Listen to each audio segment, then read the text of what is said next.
what is quite common? Oh, because even to those who have nothing else, it is still nearby. Mathematics is the best purifier of the soul, as mathematically, thought would liberate people from thinking out particular things and let their thoughts instinct to be found in another world of numbers. All things are in flux. You cannot step twice into the same river. Fresh waters are ever flowing in upon you. Rivers and people exhibit the fascinating fact of becoming different and yet remaining the same. But Parmenides had something different to say. I disagree with you, Heraclitus. If there is a single substance behind all things, then the concept of change is absurd. Logically, and the phenomena is basically an illusion. So whatever exists must be absolutely or not at all. So whatever is, simply is. Zeno's most popular paradox was meant to show that change is impossible because space is infinitely divisible. One must not look at the world, but must also think about it in order to understand it. Our senses gives us no clue to reality, but only to opinion, and they do not give us a reliable knowledge, but only opinion. Did you hear anything? No. Now you heard something? Yes. See, our senses deceived us, for either there is a sound when a single seed falls, or there is not a sound when many seeds fall. To get at the truth of things, it is more reliable than to go by the way of sensation. This era was the oldest and in many ways the most influential. When he turned to the subject of ethics, Protagoras maintained that moral judgments are relative. He states that moral rules are based not upon nature but upon convention. Man is the measure of all things, of the things that are, that they are, and of the things that are not. Knowledge is limited to our various perceptions, and these perceptions differ with each person. Gorgias took such a radical view regarding the truth that he eventually gave up philosophy and turned instead to the practice and teaching of rhetoric. There is no truth at all. Nothing exists. If something exists, it is incomprehensible. And even if it is comprehensible, it cannot be communicated. Knowledge can never be communicated. In the Republic, Thrasymachus is portrayed as the sophist who asserted that injustice is preferred to the life of justice. Unjust person is positively superior in character and intelligence. Injustice is to be preferred to the life of justice. Might is right. What is right is the same everywhere. The interest of the stronger party. We cannot talk of philosophy without referring to Socrates, he being the wisest person. Socrates was one of the keenest critics of the sophists. He was committed to the pursuit of truth and considered it his mission to seek out the basis for certain and stable knowledge. Wisdom begins in wonder. The only true wisdom is in knowing you know nothing. The unexamined life is not worth living. To know the good is to be good. Knowledge is virtue. Virtue is not only good in itself, it is to a man's interest. Virtue and true happiness are identical. No one can be happy who is not temperate, brave, wise, and just. I do nothing but go about persuading you all, old and young alike, not to take thought for your persons or properties, but first and chiefly to care about the greatest improvement of the soul. I tell you that virtue is not given by money, but that from virtue comes money and every other good of man, public as well as private. He is the richest who is content with the least, for content is the wealth of nature. By all means, marry. If you get a good wife, you will become happy. If you get a bad one, you will become a philosopher. We get to know about the philosophy of Socrates in the works of Plato. So powerful was his comprehensive treatment of knowledge that his philosophy became the most influential strand in the history of Western thought. He brought together all the major concerns of human thoughts into a coherent organization of knowledge. Forms are eternal patterns, of which the object that we see are only copies. A beautiful person is a copy of beauty. Man may come and go, but the man type is eternal. There are many objects, but there is only one idea of a class of things. Aristotle, the tutor of the great Emperor Alexander, was 17 years old when he went to Athens to enroll in Plato's academy. He invented formal logic. He even developed his doctrine of the categories, which explains how we think about things. About matter and form, he states that everything that exists is some concrete individual thing, and everything is a unity of matter and form. All things are involved in processes of change. Each thing possesses a power to become what its form has to set as its end. There is in all things a dynamic power of striving towards their ends. Some of this striving is towards external objects, as when a man builds a house.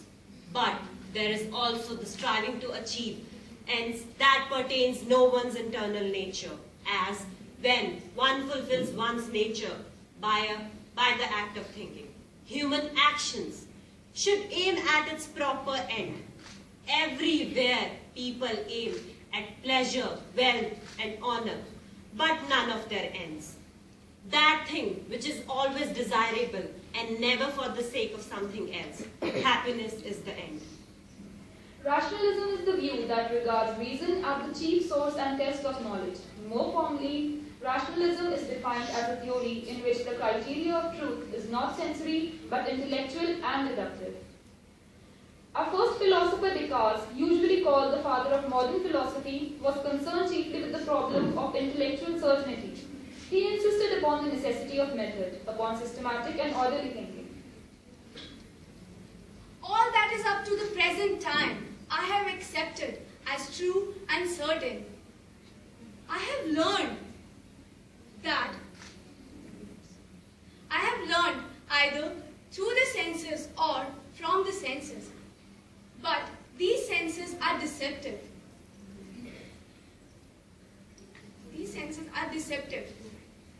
Though I can doubt that my body exists, or that I am awake, or I am being deceived.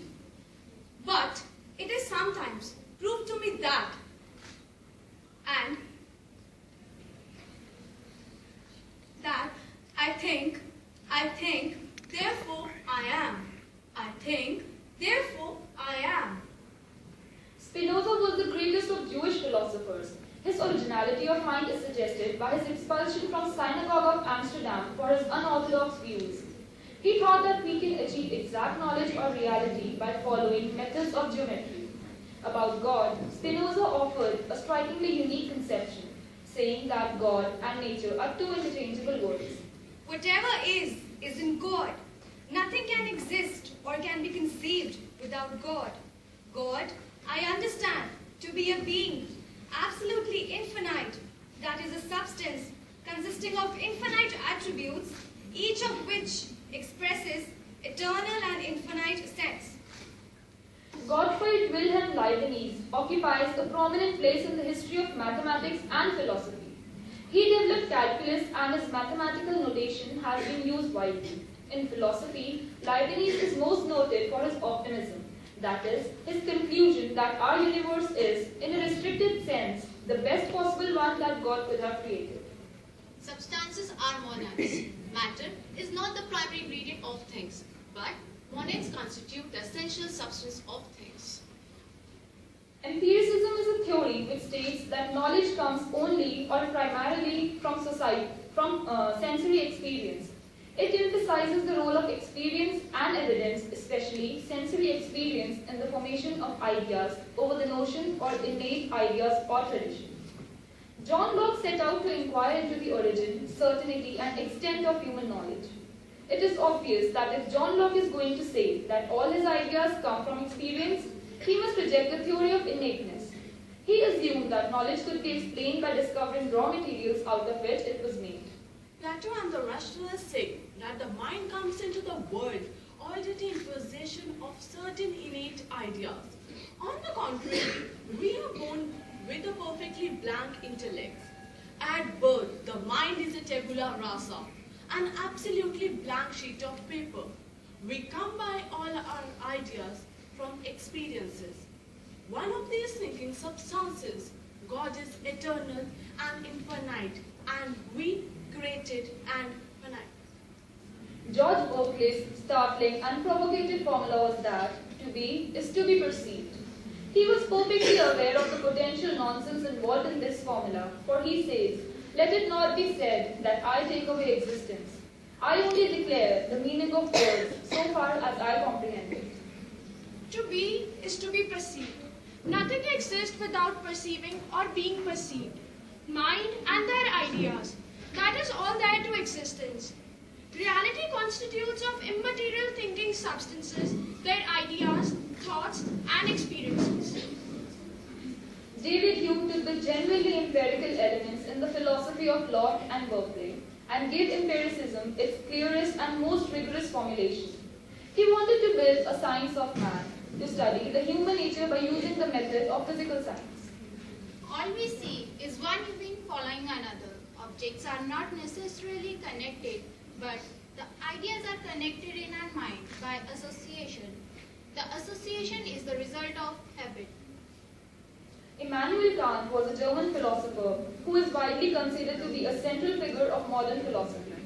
He argued that fundamental concepts structure human experience and that reason is the source of morality.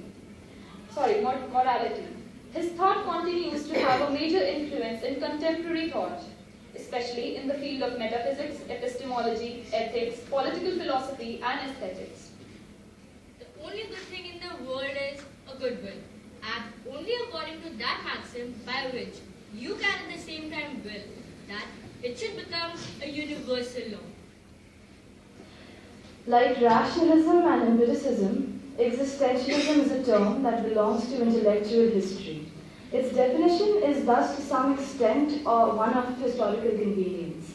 The term was explicitly adopted as a self-description by Jean-Paul Sartre, and through the wide dissemination of the post-war literary and philosophical output of Sartre and his associates, notably Simone de Beauvoir, Maurice Merleau, and Albert Camus. Existentialism became identified with a cultural movement that flourished in Europe in 1940s and 1950s. We have Kierkegaard here, who was a Danish philosopher, theologian, poet, social critic, and religious author who is widely considered to be the first existentialist philosopher.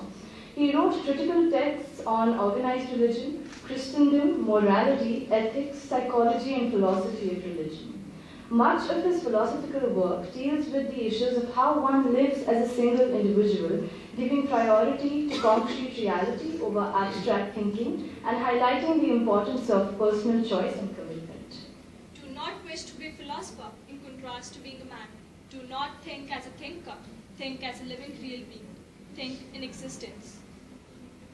Sartre defines two kinds of reality which lie beyond our conscious experience, the being of the object of conscious and the consciousness itself. You thought you are a product of a maker, of a creator of God. You think when God creates, he knew precisely what he is creating. There is no God and no given human nature. People first of all exist, confront themselves, emerge in the world, and define themselves afterwards. People are simply which they make of themselves. Simone de Beauvoir was a French writer, intellectual, existentialist philosopher, political activist, feminist, and social theorist. Though she did not consider herself a philosopher, she had a significant influence on both feminist existentialism and feminist theory. One is not born a woman, but becomes one. Change your life today. Don't gamble on the future. Act now without delay. Man is defined as a human being and woman as a female. Whenever she behaves as a human being, she is said to imitate the male. Why is philosophy no longer loved today? Once, the strongest men were willing to die for her. Socrates chose to be her martyr rather than live in fright before her enemies. Those were great days for philosophy, when bravely she took all knowledge for her province and threw herself at every turn into the forefront of the mind's advance. Men honored her then. Nothing was held than the love of truth. Then came other philosophers, and the story goes on and on.